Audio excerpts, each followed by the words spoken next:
This episode of M&F Reps is presented by the brand new and free GX app. What is the GX app? Man, am I glad you asked. It's a training tool that combines years of data and analysis from super knowledgeable doctors, scientists, trainers, and strength coaches to help athletes of all skill levels unlock their potential. Add companion hardware like the GX Sweat Patch and the GX Smart Bottle to make the experience even more personalized. If you're dedicated to training and want useful, high quality, and well-researched material, you'll want to take a look at this app. Besides, it's free. What do you have to lose? So there's the GX bottle, the sweat patch, and then you have this new app that was just launched. Now, they all work together, but you don't need them all to appreciate the benefits of them, do you? No, you don't. You only need certain components to get value, but you get value. The more things you do and can control, the better you can be.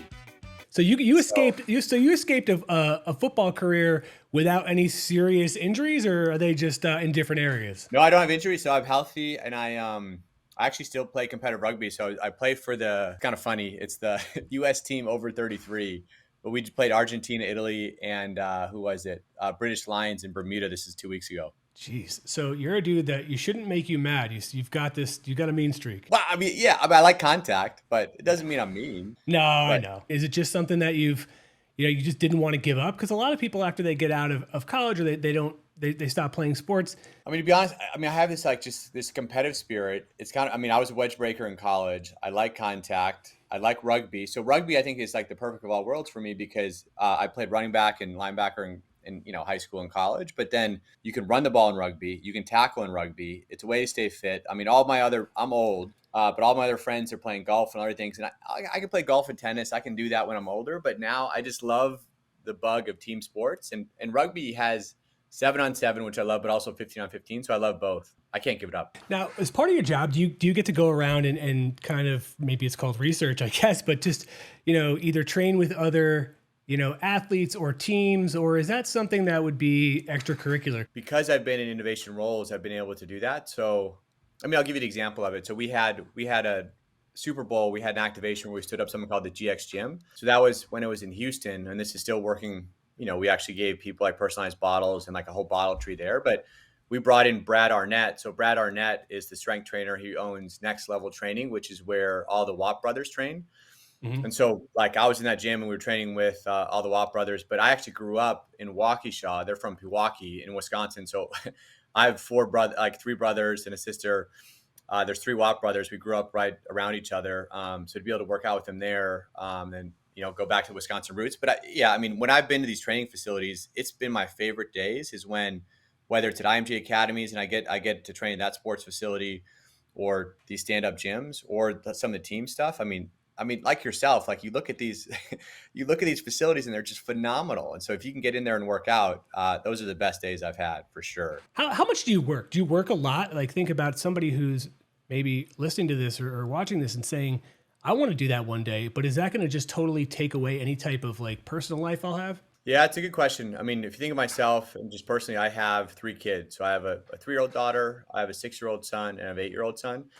And I think, yes, it's busy and yes, it's stressful and yes, I work a lot, but I also try to engender the right balance. And I think what's happening too, and this is an example of it, I'm taking this day from home. So I'll take just today, for example, I was able to take my sons to school, walk them to school. And then I'm still at home. So there's a little bit more flexibility that I have. And I'll go in the office, let's say, 2 to 3 times a week, sometimes less. But, I think we're now in a hybrid work environment. I also think that even at big companies and others, that leadership appreciates that you need to get your work done, but it's not always about when. And I think people, in the past, and I think I work for a company now that is in the health and sports space. So we have a gym at work and people don't look down on you if you're working out, in the morning or during the day, because it's part of living the job. So an example of that is we have a program called G-Feet, which you could, if you're an endurance athlete, you could do that track. You could do a strength track like I do,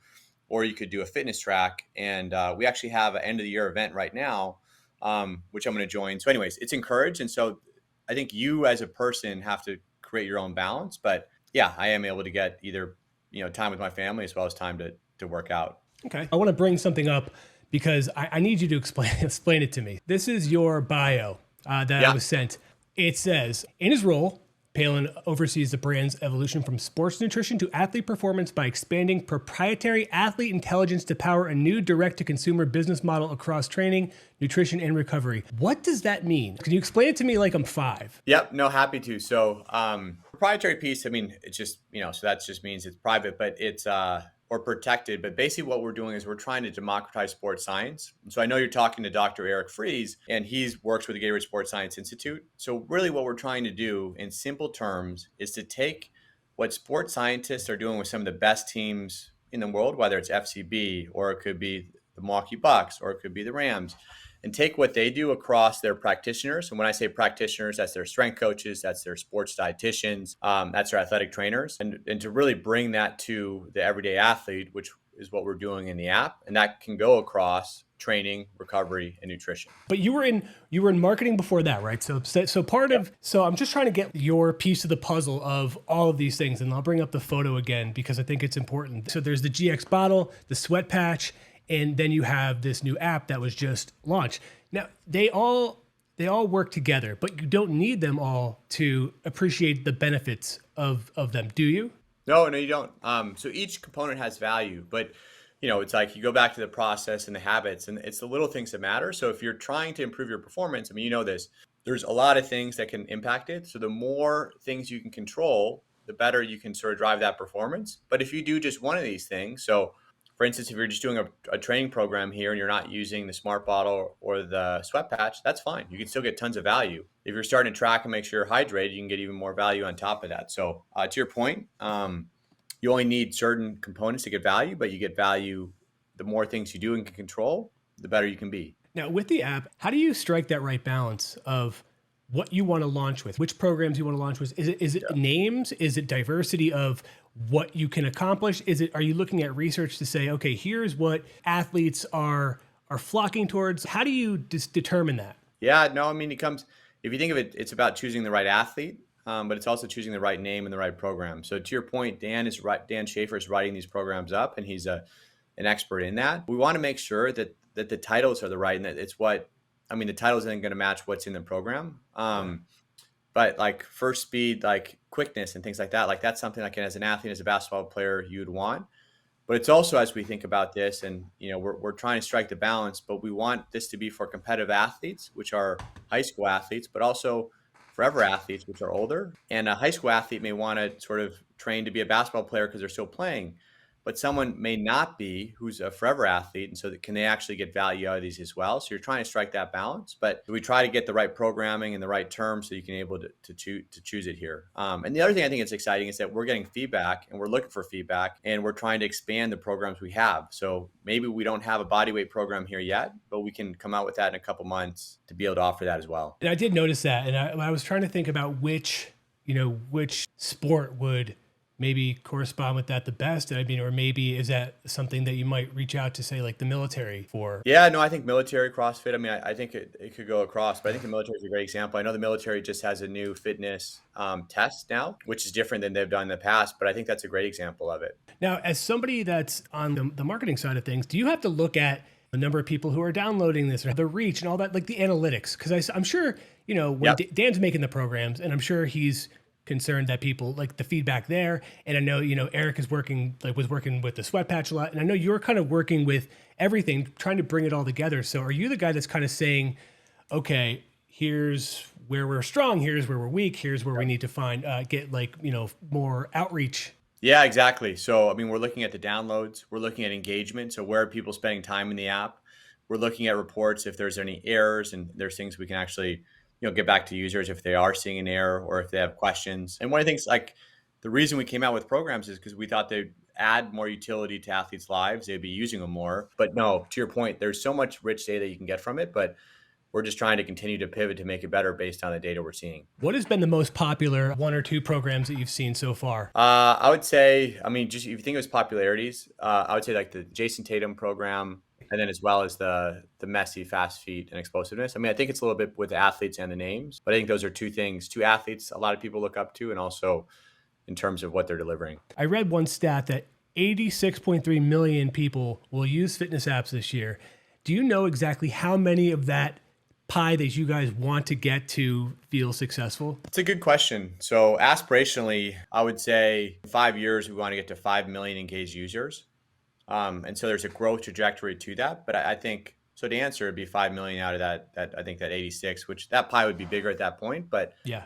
I think to me, if we can reach that, we'd be successful. I would challenge anyone to find programs that are free, that are this fidelity and this utility. And so I think that's where the value is. And it's not only the programs, it's the sports science and sports nutrition that's embedded Right. with the programs. So there are our Right. products are embedded in here, but we hope that we're delivering value across what you need across all sports nutrition. And we acknowledge that sometimes it's not Gatorade you need to drink, it's water. Sometimes it's a fruit that can help. We want to make sure we're delivering the right recommendations for products. So it's helpful to us to understand what dietary restrictions you may have. So you're a vegetarian. Also, what tools do you have access to? Do you have percussion therapy? Do you have foam rolling? Do you have massage?